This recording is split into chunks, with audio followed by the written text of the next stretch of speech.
Hi అండి, అందరికీ నమస్తే. Welcome to our channel. ఈరోజు వీడియోలో మసాలా దోశ పిండి ఎలా ప్రిపేర్ చేసుకోవాలి, అలాగే మసాలా దోశ కోసం మనం వాడే రెడ్ చట్నీ, అందులో యూస్ చేసే మసాలా కర్రీ ఎలా ప్రిపేర్ చేసుకోవాలో ఈ వీడియోలో నేను మీకు చూపిస్తాను. ఇప్పుడు ముందుగా మనము పిండి రెడీ చేసుకుందాము. దానికోసం ఒక బౌల్ తీసుకుని అందులో 3 కప్స్ వరకు రైస్ యాడ్ చేసుకోవాలి. నెక్స్ట్ ఈ బియ్యంలోనే 1/4 కప్ శనగపప్పు, 1 టీ స్పూన్ మెంతులు వేసుకోవాలి. నెక్స్ట్ ఇందులో కొంచెం వాటర్ యాడ్ చేసుకొని ఒక 2 to 3 టైమ్స్ బాగా వాష్ చేసుకోవాలి. ఇలా అంతా బాగా వాష్ చేసుకున్న తర్వాత ఇందులో ఇంకొంచెం వాటర్ యాడ్ చేసుకుని ఓవర్ నైట్ కానీ లేదంటే ఒక 6 అవర్స్ కానీ బియ్యాన్ని నానబెట్టుకోవాలి. దీని మీద మూత పెట్టేసుకుని ఒక పక్కన పెట్టుకుందాము. ఇప్పుడు మరో బౌల్ తీసుకుందాము. ఇందులో మినప్పప్పు యాడ్ చేసుకోవాలి. మీ దగ్గర మినపగుళ్ళు ఉంటే అవి వేసుకోవచ్చు, లేదంటే ఇలా తొక్క మినప్పప్పు వేసుకుని వాటర్ యాడ్ చేసుకుని 2 to 3 టైమ్స్ బాగా వాష్ చేసుకుని తీసుకోవాలి. నెక్స్ట్ ఇందులోనే ఇంకొంచెం వాటర్ యాడ్ చేసుకుని సేమ్ బియ్యంలాగే ఓవర్ నైట్ కానీ లేదా 6 అవర్స్ కానీ ఈ పొట్టు మినప్పప్పుని మనం నానబెట్టుకోవాలి. ఇప్పుడు చూడండి, ఇవన్నీ నానిపోయినాయి. నేను ఓవర్ నైట్ నానపెట్టుకున్నాను. బియ్యం నానిపోయింది కదా, అది ఒక పక్కన పెట్టేసుకుని ఇక్కడ నేను తొక్క మినప్పప్పు తీసుకున్నాను కాబట్టి ఈ పైన తొక్కంతా రిమూవ్ చేసేసుకుని బాగా వాష్ చేసుకుని తీసుకుందాము. ఈ విధంగా పైన తొక్కంతా తీసేసుకుని పక్కన పెట్టుకోవాలి. నెక్స్ట్ వేరే బౌల్ తీసుకుని అందులో 1 కప్ అటుకులు అలాగే వాటర్ యాడ్ చేసుకుని 1 అవర్ ఈ అటుకుల్ని నానబెట్టుకోవాలి. ఇప్పుడు చూడండి, ఇవన్నీ బాగా నానిపోయినాయి. ఇవన్నీ మనము ఇప్పుడు గ్రైండ్ చేసుకోవాలి. ఇవన్నీ కలిపి గ్రైండర్లో వేసుకుని మనం గ్రైండ్ చేసుకుందాము. ఇందులో కొంచెం వాటర్ యాడ్ చేసుకుంటూ మనం పిండిని రుబ్బుకోవాలి. పిండి మనం మిక్సీలో కన్నా గ్రైండర్లో వేసుకుంటేనే చాలా టేస్టీగా ఉంటుంది. చూడండి, ఈ విధంగా పిండి నలిగిపోయింది కదా. ఇప్పుడు మనం ఇది ఒక బౌల్లోకి ట్రాన్స్ఫర్ చేసుకుందాము. పిండి మీద మూత పెట్టుకొని ఓవర్ నైట్ కానీ లేదంటే 8 అవర్స్ కానీ పిండిని పులియబెట్టుకోవాలి. ఇప్పుడు చూడండి, ఈ విధంగా పిండి బాగా పొంగి పులుస్తుంది. అలా అయితే దోశలు చాలా బాగా వస్తాయి, చాలా టేస్టీగా కూడా ఉంటాయి. నెక్స్ట్ మనకు కావాల్సినంత పిండి వేరే బౌల్లోకి ట్రాన్స్ఫర్ చేసుకుని మనకి దోశ కన్సిస్టెన్సీ చూసుకుని దాన్ని బట్టి వాటరు అలాగే సాల్ట్ యాడ్ చేసుకుని ఈ విధంగా తీసుకోవాలి. ఇప్పుడు దోశ బ్యాటర్ని రెడీ అయిపోయింది కదా, దీన్ని ఒక పక్కన పెట్టుకుని దోశల్లోకి ఇప్పుడు మనం రెడ్ చట్నీ ప్రిపేర్ చేసుకుందాము. రెడ్ చట్నీ కోసం ముందుగా ఎండుమిరపకాయలని వాటర్లో ఒక 5 మినిట్స్ నానబెట్టుకుని తీసుకోవాలి.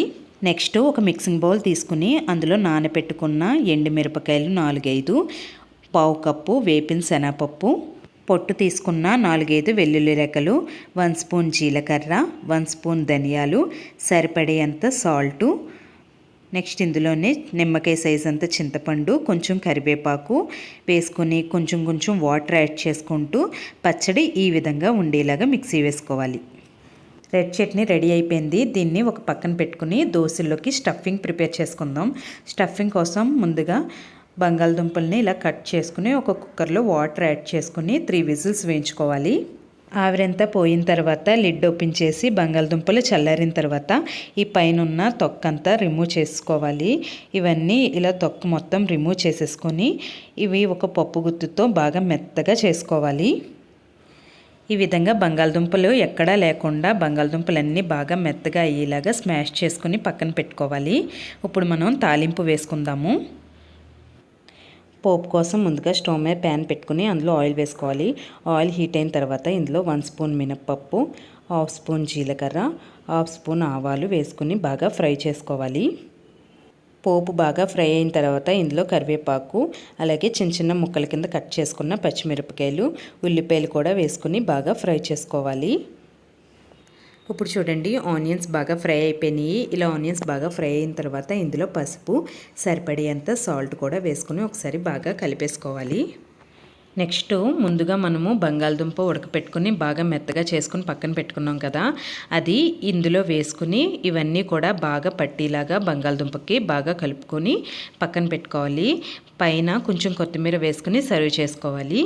నెక్స్ట్ ఇప్పుడు స్టఫింగ్ రెడీ అయిపోయింది. ఇప్పుడు మనము దోశల్లోకి చట్నీ ప్రిపేర్ చేసుకుందాము. చట్నీ కోసం స్టవ్ మీద ప్యాన్ పెట్టుకుని అందులో ఆయిల్ వేసుకోవాలి. ఆయిల్ హీట్ అయిన తర్వాత ఇందులో పొట్టు తీసుకున్న వెల్లుల్లిపాయలు అలాగే చిన్న ముక్కల కింద కట్ చేసుకున్న పచ్చిమిరకాయలు కూడా వేసుకొని బాగా ఫ్రై చేసుకోవాలి.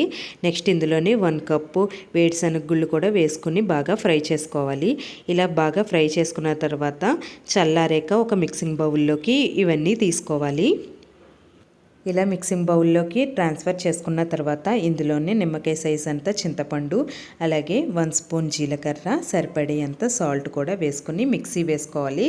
కొంచెం కొంచెం వాటర్ యాడ్ చేసుకుంటూ చట్నీని ఈ విధంగా ఉండేలాగా మిక్సీ వేసుకోవాలి. ఇప్పుడు ఇది వేరే బౌల్లోకి తీసుకుని తాలింపు వేసుకుందాము. మినప్పప్పు, జీలకర్ర, ఆవాలు, ఎండుమిరపకాయలు, కరివేపాకు వేసుకుని తాలింపు వేసుకుందాము.